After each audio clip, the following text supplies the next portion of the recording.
wathinta indaba enkulu indlela engiphiwe ngakhona noma uNkulunkulu indlela engiphakamise ngayo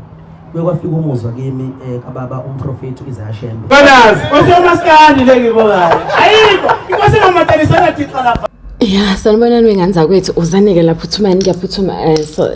uzani nizohlala nami. So anyway, today igcine ifikileke ipholo yamthandeni uSibusiso igcokamelisha Manqele ayilwina khathi ehlukanisa unyaka ngengoma yakhe ethi Igucci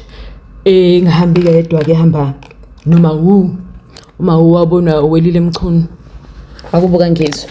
So it was such a very nice moment. So ukhozi alimrobhanga limnikezile nje ngoba babepromisile imoto yakhe wafika impela bazoyilanda kodwa ke akayifikanga noma ngoba uma ngathi ake kuse holideni manje asazi noma phela bazohlukanisa ipholo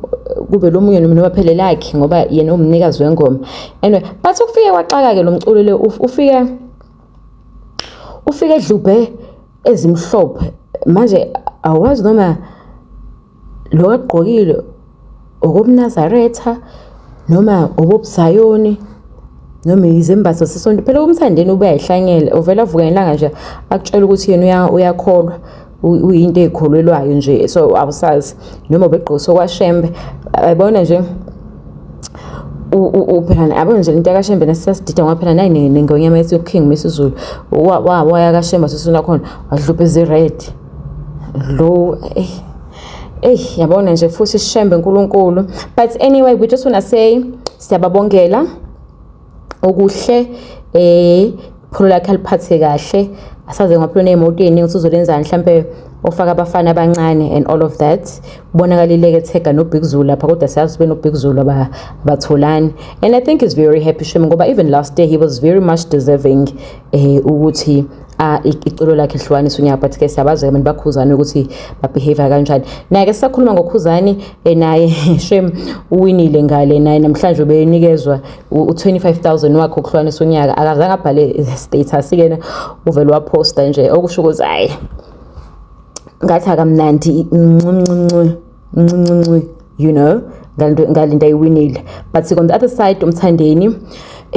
utholile ipholo lakhe lifikile and siyambongela kakhulu sithi hayidoyaza wenze kahle but ke udecide ukuthi usonta kweliphi bandla ngoba ngelanga ubuye kodwa ke ngisikhuluma iqiniso urevealile uthi yena uchazela uTshatha uthe ube nesibonakaliso uvukile uShembe uKing Zaya Shembe oqala ufikele kena ngephupho hayi engachaza into engayazi ngicane imlalele ezichazela nkosami ayishikhulumela ukuthi uShembe ufike kena ebusuku wathini kodwa ke namhlanje nizombona kumthandeni bantu base bamaKZN bantu bamaZulu phela mina kiyabhuwa kibuwar Sesotho kine uzohambela iworkshop ke namhlanje umthandeni uzohambela iTheku namaphethelo hambele koMashu ahambele amalokishi nje wamancane uzobe ehamba ngebhasi uRisho alniko ba umasipala weTheku bese ke niyophela le workshop ke niyobungaze yabona nje lento yamabhenqa kodwa nkoba Shembe umuntu uyibhenqa phela umZulu wona obumZulu bathi nje kulezi desho vele ubonza nje unnecessary. Ngiyacabanga nje namhlanje ukuthi kunobhuti nomama bafazi babantu amadoda abantu abazophuma ke manje bayobhuquza lapha eworkshop belinda umthandeni abatshengisa ipholo ingane encane hayi ngisibhekisisa lento hayi mina angeke nje ukuthi indoda yami nje ngivele iphume nje iyo hayi ngiyabona mekuthiwa ifestival omaskandi okay sharp ke ayikho inkinga ungahamba uyobuka ke ngoba phela umculo abantu uyabawuthanda laba no Jay-Z no Beyonce baphesheya bayenza amakhonsathi babuka but manje lokuthi nje yabona kodwa amaZulu bafesi uNkulunkulu wasenza sabi nation ebig but iqondo zethu nje ngelanga kaze nje hayi sikasebenzi siyabona nje indoda yami siyavuka ke manje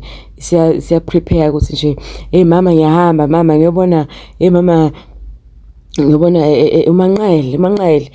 ngisengibuze mina babo yini kwenzakalani kunani yaqula hayi mama uyositshengisa ipholo imoto wayiwina lapho Khosini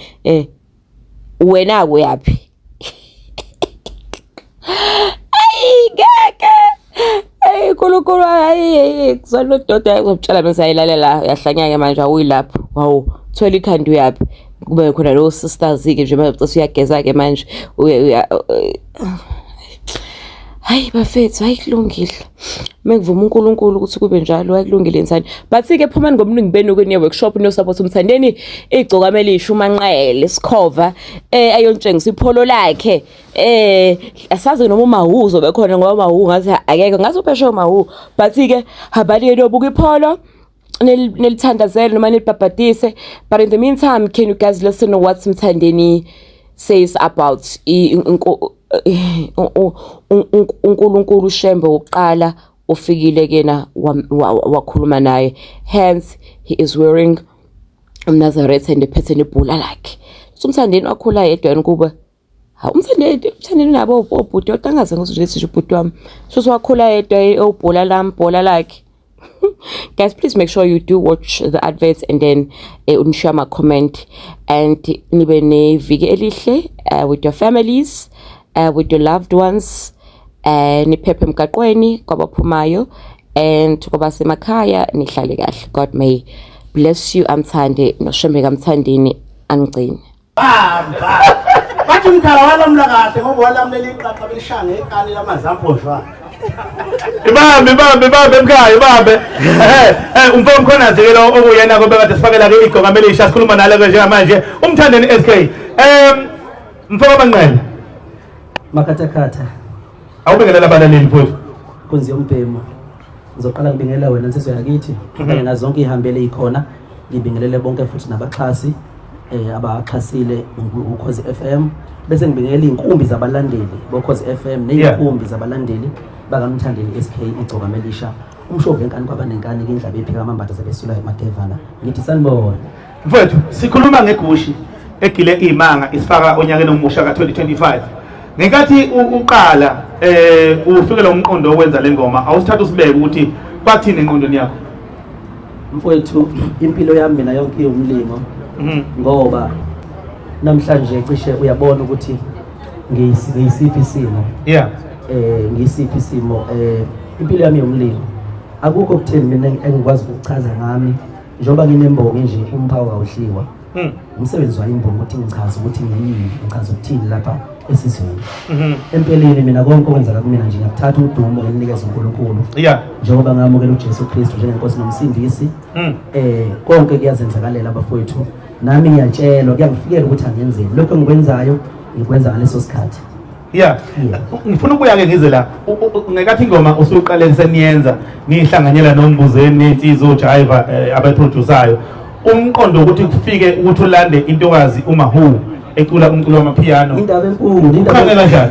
enkulu kakhulu leyo angeke siyiqede namhlanje singayiqeda ngonyaka ozayo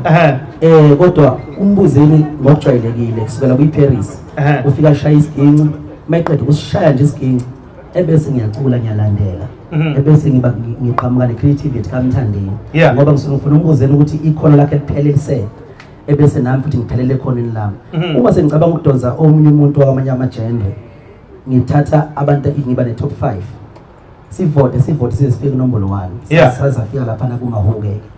safika kuMahu wathi mayifika uMahu kwavela kwaqhuma ibhomu lela duma umhlaba wonke nje namhlanje nje silapha uKhosini sizobungaza yona iwini yegushi sonodiye abalaleli bomsakazo uKhozi FM abayivotele kangaka lengoma mangabe ubheka amavoti azinkulungwane ezingamakhulu